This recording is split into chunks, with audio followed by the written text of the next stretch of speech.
Assalamualaikum warahmatullahi wabarakatuh. Ngaji kitab Al-Hikam 5 menit setiap satu hikmah. Kali ini sampai pada hikmah yang ke-11. Qala Asy-Syaikh Ibnu Athaillah As-Sakandari, idfin wujudaka fi ardil humul, fama nabata mimma lam yudfan la yatimmu nataijuhu. Idfin wujudaka, kuburkan, benamkan wujud kamu, eksistensi kamu, fi ardil khumul, di bumi khumul, bumi ketidakterkenalan.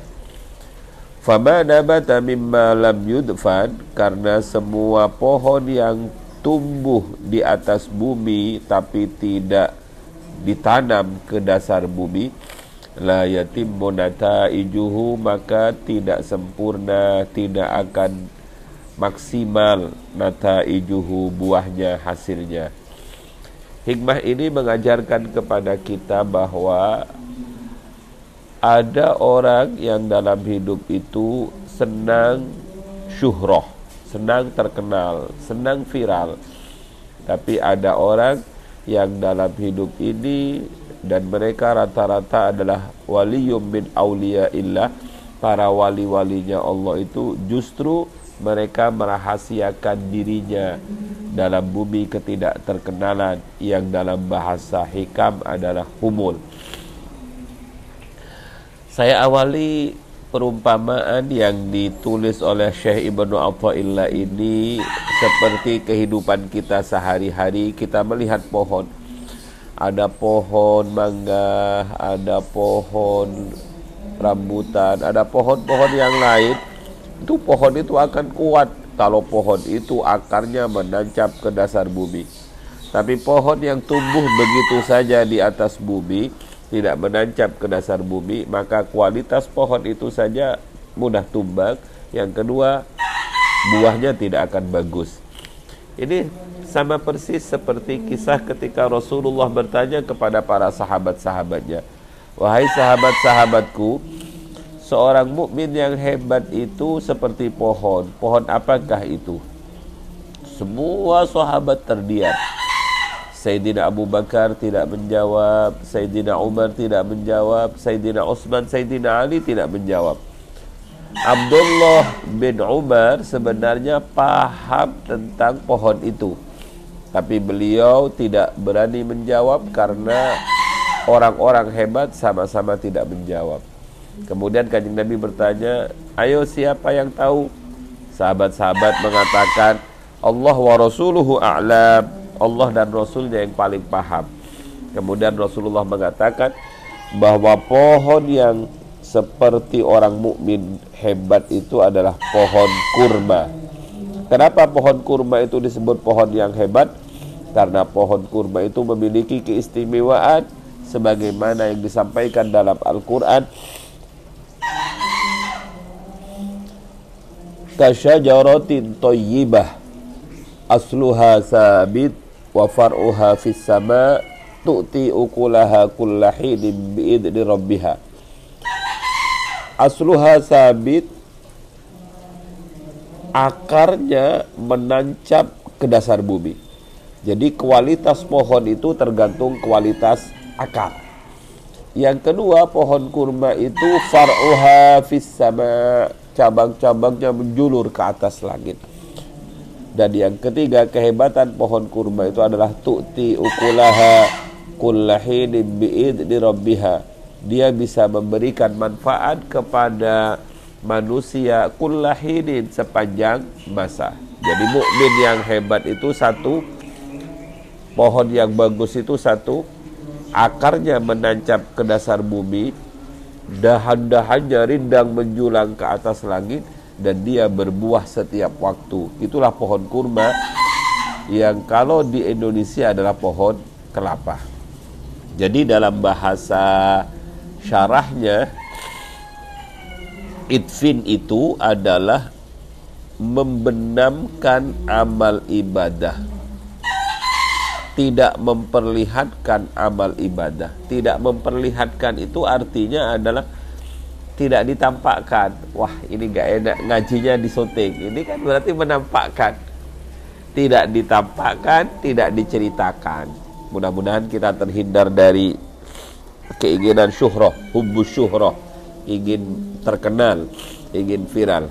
Sebab amal yang dirahasiakan itu aslam wa akmal. Aslam itu selamat dari riya, wa akmal, dan lebih sempurna pahalanya di sisi Allah Subhanahu wa ta'ala. Saya tutup dengan kisah nyata. Mbah Yai Nasir ketika pergi ke Mekah untuk ngaji, beliau mondok kepada Sayyid Ismail. Ketika beliau datang di sana, beliau belum kenal siapa itu Sayyid Ismail. Tapi kemudian ada seorang yang ganteng keluar pakai kaos. Ternyata beliau adalah Sayyid Ismail. Sama seperti Mbah Yai Nasir, Abah bercerita Bahdawi Lasem. Suatu saat ada seorang santri datang ke pondoknya Bahdawi. Turun dari dokar, dia bawa tas 2 besar. Kemudian dia nggak kuat ngangkat tas itu, akhirnya menemukan orang tua yang kaosan oblong, dipanggil, "Bapak, tolong bantu saya ngangkat tas ini." Terus diangkatlah tas itu. "Kemana, Mas?" "Ke rumahnya Mbah Yai Dawi." Diantarlah oleh orang tua ini tas itu ke pondoknya Mbah Dawi. Tidak tahu anak ini siapa yang ngangkat tas ini. Begitu subuh ngimami sholat, selesai sholat semua santri salaman. Betapa kagetnya santri baru itu, karena orang yang disuruh ngangkat tasnya itu adalah yang ngimami itu, yakni Mbah Dawi. Itulah orang kiai-kiai terdahulu. Maka kalau ilmunya bermanfaat, santrinya hebat-hebat, itu karena memang kiainya gak butuh gak butuh viral, gak butuh terkenal. Justru mereka kiai-kiainya itu adalah kiai-kiai yang khumun. Mereka adalah orang-orang yang ma'rufun fis sama, terkenal di atas langit, majhulun fil ardi, dia tidak terkenal di muka bumi. Semoga Allah Subhanahu wa ta'ala lambat laun menjadikan kita orang-orang yang ikhlas, yang tidak menampak-nampakkan amal. Tapi gini, zaman yang seperti ini, apa tidak boleh menyiarkan pengajian kayak kita ini? Apa tidak boleh menampak-nampakkan amal? Satu, kalau niat kita syuting seperti saat ini adalah nasyrul ilmi, betul-betul hanya ingin menyebarkan ilmu, tetap kita lakukan. Asal ada 2 hal yang harus dihati-hati. Yang pertama, saya terutama harus betul-betul berusaha menjaga hati agar tidak riya, agar tidak pamer. Dan yang ketiga, harus betul-betul apa yang saya lakukan itu tidak menyakiti orang lain. Maka lakukan itu. Jadi kalau ada orang beramal, misalnya Mbah Yai Jamal ya, Mbah Yai Jamal itu kalau setiap maulid itu biasanya ngajak urunan, ayo urunan sumbangan. Kemudian Mbah Yai Jamal, saya dicatat 10 juta. Mbah Yai Jamal 10 juta itu bukan pamer, tapi itu sekedar memberi contoh, memberi semangat kepada orang lain agar bisa menirunya. Itu bagus.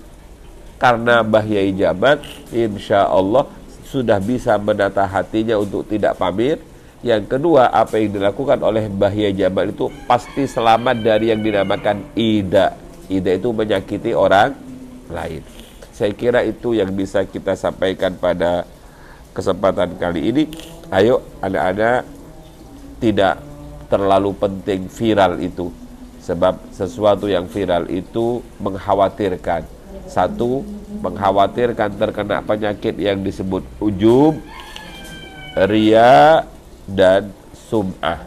Dan penyakit-penyakit hati ini akan menjadikan amal kita sia-sia di hadapan Allah Subhanahu wa ta'ala.